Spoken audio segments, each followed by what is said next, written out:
Hey crafty people, Ashley here, and time for another layout share. So these first few are a workshop wow from close to my heart. This is the Celebrating You collection. Now this was really neat because you use the square pattern thin cuts. So that's these shapes, and you create all these really neat intricate designs. They're super easy. You cut it out in two colors, just glue them back and forth. And then I wanted to modify these layouts a bit by bringing in the pretty little pony stamp set.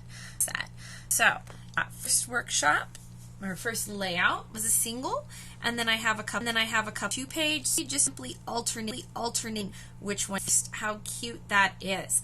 Another new thing from close to my heart is these buildable acrylic pieces. I don't know if that's the right word. Embellishments. Okay, so they coordinate together. So you have acrylic and gold. You can see another one here. So those are a lot of fun. Now, if you like this particular workshop kit, we also used the background stamps to get some of these different looks and techniques and some patterns on different pieces.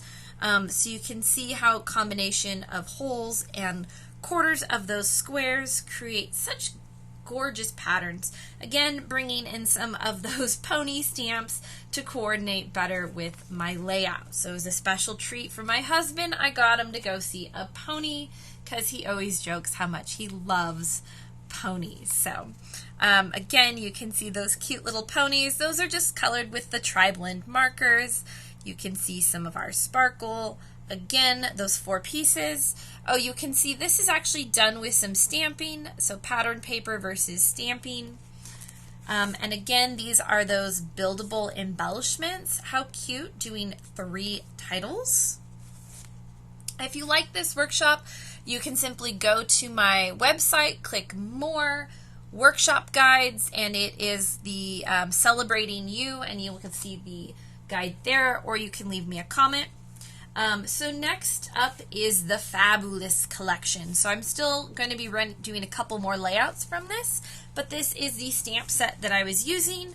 I made a fun card with it, random stamping the spider web in the back, using some embellishing thread, those dots, and how cute this little stamp is. It is 3 separate pieces, so you can make your candy corn.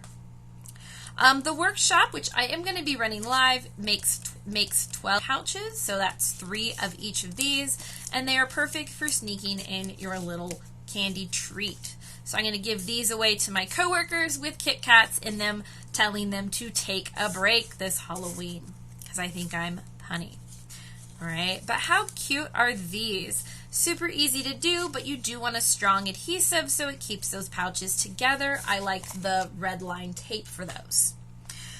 This is a layout from the Fabulous collection that I modified. It had like 8 photos on it. I cut it down to just 1 main photo to kind of simplify it. And then here is my bonus layout that I made with my scraps. You can see I did some heat embossing with silver, and that really just adds some sparkle. Now these are fussy cut out from the pattern paper. And fun fact, these two, this pumpkin and this tombstone, I didn't even have a full piece. They're actually partially cut off. This is like 2/3 of a pumpkin. But I simply tucked it behind another one, and you cannot tell. I added some treatment with my white gel pen, including some little sparkles or stars or magic, depending on how you want to think about it, and it was just fabulous. So I continued on with my silver embellishing, and then these sequins are actually from the Christmas collection, right? Red and green. I just dug out the red ones. This is some retired paper from my stash, and then this little scenery is created from some of the stamp sets that were released last year, but you can still get them. They're something buddies, Halloween buddies. Okay, I use 1st and 2nd generation stamping to kind of create the illusion. That one's really hard to see, but there is another faint there. I think that was actually to kind of create this idea of a ski forest. These are cut out from one of the stamps from last year, and then I used my my black shimmer brush, and I kind of created these like little hills and to go with that spooky fence. Some embellishing thread and some clear splatter I felt like really made this nice. And then I even added some scarlet splatter to make it look like blood, because I like to dress up as a zombie and scare all of the freshmen, because I am a high school teacher. Always a lot of fun. Next up, this workshop, if you like, you can actually join me live making this November 4th. Just join my Facebook group. I'll put it in the not the comments, the more section, the description. So if you want to join and follow along, this workshop, we're going to make 2 cards. You can see this. It has this adorable thin cut that looks like a cookie sheet.